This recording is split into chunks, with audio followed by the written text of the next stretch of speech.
दोस्तों, मेरा नाम अंकित शर्मा है और मैं एक्मी क्लासेस के यूट्यूब चैनल पर आपका हार्दिक स्वागत करता हूं। जैसे कि हम पहले ही शुरू कर चुके हैं यूपीजी के, है ना। यूपीजी के इससे पहले 3 पार्ट हम देख चुके हैं। अगर आपने वो नहीं देखे हैं तो इससे पहले वो जरूर देख लीजिएगा। आज हम यूपीजी के में से बहुत महत्वपूर्ण टॉपिक करने जा रहे हैं, जिसका हर पेपर में क्वेश्चन बनता है। वो है यूपी की जनगणना, है ना। लास्ट टाइम हमारी जनगणना 2011 में हुई थी, तो अभी तक हमारे लिए क्या इंपॉर्टेंट है, 2011 की जनगणना। हम सभी वो क्वेश्चन देखेंगे जो जनगणना से आते हैं हर पेपर में। सबसे पहले हम जनगणना के इतिहास के बारे में जानते हैं। जनगणना के इतिहास के बारे में देखें तो भारत की पहली जनगणना हुई थी 1872 ईस्वी में। 1872 ईस्वी में हमारा गवर्नर जनरल, है ना, भारत का गवर्नर जनरल हुआ करता था मेयो। तो किसके शासनकाल में शुरू हुई है? मेयो के शासनकाल में। भारत की पहली नियमित जनगणना, देखो पहली बात तो ये कि नियमित जनगणना का मतलब होता है प्रत्येक 10 वर्ष में, है ना। हमारी जनगणना प्रत्येक 10 वर्ष में शुरू हुई थी 1881 ईस्वी में, और तब हमारा गवर्नर जनरल हुआ करता था रिपन। कौन हुआ करता था? रिपन। और तब से लेकर अब तक ही प्रत्येक 10 वर्ष के अंतराल में हमारी जनगणना होती है, इसीलिए रिपन को ही बोला जाता है भारत की जनगणना का जनक। शुरू हुई है मेयो के शासनकाल में, लेकिन नियमित प्रत्येक 10 वर्ष के अंतराल में कहां से शुरू हुई है? 1881 रिपन के शासनकाल में। अगर मैं 2011 की जनगणना की बात करूं तो 2011 की जनगणना 15वीं जनगणना थी, है ना। लेकिन अगर हमसे क्वेश्चन आएगा कि बताइए स्वतंत्र भारत की कौन सी जनगणना थी, तो स्वतंत्र भारत की 7वीं जनगणना थी और 21वीं सदी की दूसरी जनगणना, एक 2001 में, एक 2011। आदर्श वाक्य की बात करूं तो आदर्श वाक्य था इस जनगणना का, हमारी जनगणना हमारा भविष्य, है ना। हमारी जनगणना हमारा भविष्य, इसका क्या था? आदर्श वाक्य। वाक्य है हमारा, हमारी जनगणना हमारा भविष्य। शुभंकर की बात करते हैं तो शुभंकर है प्रगणक शिक्षिका, है ना। तो 2011 की जनगणना का शुभंकर क्या था? प्रगणक शिक्षिका। यूपी की कुल जनसंख्या की बात करूं, है ना, यूपी की कुल जनसंख्या की बात करूं तो यूपी की जनसंख्या है 19,98,12,341, है ना। और सबसे महत्वपूर्ण है कि हम यूपी वाले, है ना, यूपी वाले पूरे भारत में सबसे ज्यादा जनसंख्या लिए बैठे हैं। और पूछेगा कितने परसेंट लिए बैठे हैं, तो 16.5%। यूपी की जनसंख्या देश की जनसंख्या का 16.5% है। अगर इसमें पुरुषों की बात करें तो पुरुषों की जनसंख्या है 52.29%। 52.29%। और 100 में से 52.29 घटा देंगे तो क्या आ जाएगी? 47.71%, है ना। तो पुरुषों की जनसंख्या कितनी है? 52.29%, और इन महिलाओं की कितनी है? 47.71%। लिंगानुपात की बात करें, लिंगानुपात होता है 1000 पुरुषों पर उपस्थित महिलाओं की संख्या। और लिंगानुपात यूपी का देखेंगे तो यूपी का लिंगानुपात है 912 लिंगानुपात है। और लिंगानुपात में हम 26वें नंबर पर हैं पूरे भारत में, है ना। 26वें नंबर पर है। सबसे टॉप पर आता है केरल। अब इसी 912 के हिसाब से देखा जाएगा तो सर्वाधिक लिंगानुपात वाला जिला पूछेगा और न्यूनतम लिंगानुपात वाला जिला पूछेगा। सर्वाधिक लिंगानुपात वाला जिला पूछेगा तो सर्वाधिक लिंगानुपात है जौनपुर में, है ना।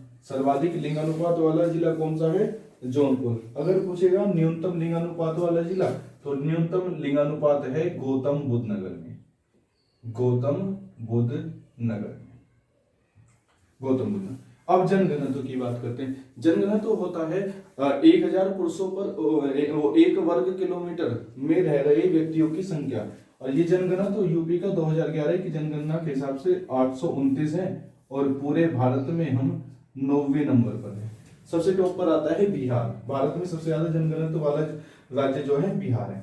अब सर्वाधिक जनगणना वाला जिला पूछ सकता है और न्यूनतम जनगणना वाला जिला पूछ सकता है। सर्वाधिक जनगणना वाले जिले की अगर मैं बात करूं तो सर्वाधिक जनगणना वाला जिला है हमारा, सर्वाधिक है आपका गाजियाबाद। और न्यूनतम जनगणना वाला जिला है आपका ललितपुर। अब हमारे से पूछेगा यूपी की साक्षरता दर क्या है, तो यूपी की साक्षरता दर की बात करूं तो यूपी की साक्षरता दर है 67.72%। 67.72%।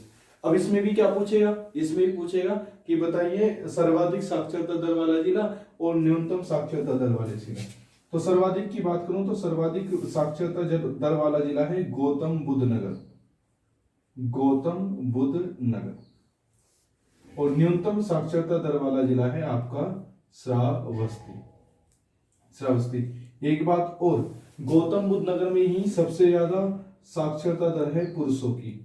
तो हमसे क्वेश्चन आएगा ना कि बताइए सर्वाधिक पुरुषों की साक्षरता दर वाला जिला कौन सा है, गौतम बुद्ध नगर। यहीं पर आप याद रखना कि कानपुर दूसरे नंबर पर आता है।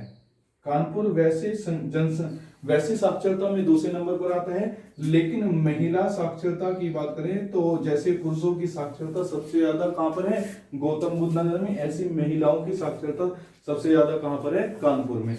और न्यूनतम दोनों की, महिला और पुरुषों दोनों की न्यूनतम कहां पर है, श्रावस्ती में। अब हमारे से क्वेश्चन आएगा कि बताइए सर्वाधिक जनसंख्या वाले जिले।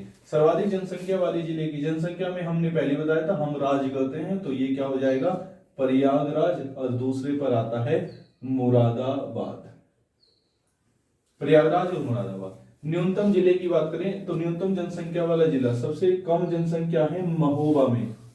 कहां पर है, महोबा में। और दूसरे नंबर पर आता है आपका चित्रकूट, चित्रकूट। तो न्यूनतम जनसंख्या वाले जिले की बात करेगा तो महोबा, और दूसरे पर कौन आता है आपका, चित्रकूट।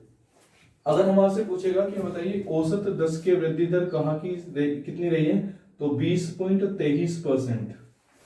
2001 से लेकर 2011 तक लगभग 25% के आसपास थी, तो अब की बार 5% की गिरावट आई। तो अब कभी पूछे क्वेश्चन कि बताइए यूपी की जनगणना के इतिहास में सबसे ज्यादा औसत 10 की वृद्धि कब रही थी, तो 2001 की जनगणना में, ठीक है ना। अब सर्वाधिक 10 के वृद्धि दर वाला जिला पूछेगा और पूछेगा औसत 10 के वृद्धि दर वाला।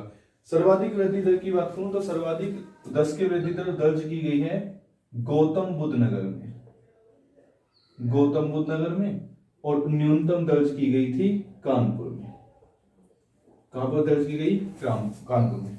अब से क्वेश्चन आता है ग्रामीण जनसंख्या। ग्रामीण जनसंख्या की बात करें तो सर्वाधिक ग्रामीण जनसंख्या वाला जिला और न्यूनतम। अगर सर्वाधिक ग्रामीण जनसंख्या की बात करें तो सर्वाधिक ग्रामीण जनसंख्या रहती है प्रयागराज में। कहां पर रहती है, प्रयागराज में। और न्यूनतम रहती है गौतम बुद्ध नगर में, गौतम बुद्ध नगर में। भाई सारे पढ़े लिखे लोग हैं तो सब शहर में चलेंगे, है ना। न्यूनतम गौतम बुद्ध नगर में। अब नगरीय जनसंख्या की बात करें तो नगरीय जनसंख्या सबसे ज्यादा रहती है गाजियाबाद में, गाजियाबाद में, है ना। और न्यूनतम की बात करें तो न्यूनतम रहती है श्रावस्ती में, है ना। पढ़े लिखे लोग हैं, नहीं सब गांव में है ना। तो न्यूनतम लोग जो हैं वो कहां पर रहते हैं, श्रावस्ती में, है ना। इसीलिए नगरीय जनसंख्या में न्यूनतम है। अनुसूचित जाति की बात करें, है ना, अनुसूचित जाति जनसंख्या की बात करें तो अनुसूचित जाति की जो जनसंख्या है वो यूपी की जनसंख्या का 20.69% है। कितने परसेंट है, 20.69% है। सर्वाधिक जनसंख्या की बात, सर्वाधिक अनुसूचित जाति वाला जिला पूछेगा तो ये तो है आपका सीतापुर। कौन है, सीतापुर। और न्यूनतम पूछेगा तो न्यूनतम है भाई बागपत। न्यूनतम अनुसूचित जाति वाला जिला जो है वो है क्या है, बागपत। ऐसे पूछेगा एसटी जनसंख्या। एसटी यूपी में बहुत कम है ना, केवल 0.57% ही है। उसमें से ही पूछेगा कि बताइए सर्वाधिक कहां रहती है, तो सर्वाधिक तो रहती है आपकी सोनभद्र में, सोनभद्र में। और न्यूनतम की बात करें तो न्यूनतम भी कहां पर है, बागपत। इसका मतलब क्या है, इसका मतलब है कि बागपत अनुसूचित जाति और अनुसूचित जनजाति दोनों न्यूनतम जनसंख्या रखता है ना। और अनुसूचित जाति की अगर मैं बात करूं तो ये जो जनसंख्या है यो है ना पूरे भारत में 4th रैंकिंग पर है ना। चौथे नंबर का राज्य है यूपी जो क्या रखता है, अनुसूचित जाति जनसंख्या रखता है। और टॉप पर आता है पंजाब। सर्वाधिक अनुसूचित जाति वाला जो राज्य है वो क्या है, पंजाब। आई होप कि आपको ये वीडियो बहुत पसंद आई होगी। अगर अच्छी लगी हो तो लाइक जरूर करें, अपने दोस्तों के साथ शेयर करें। थैंक यू, जय हिंद, जय भारत।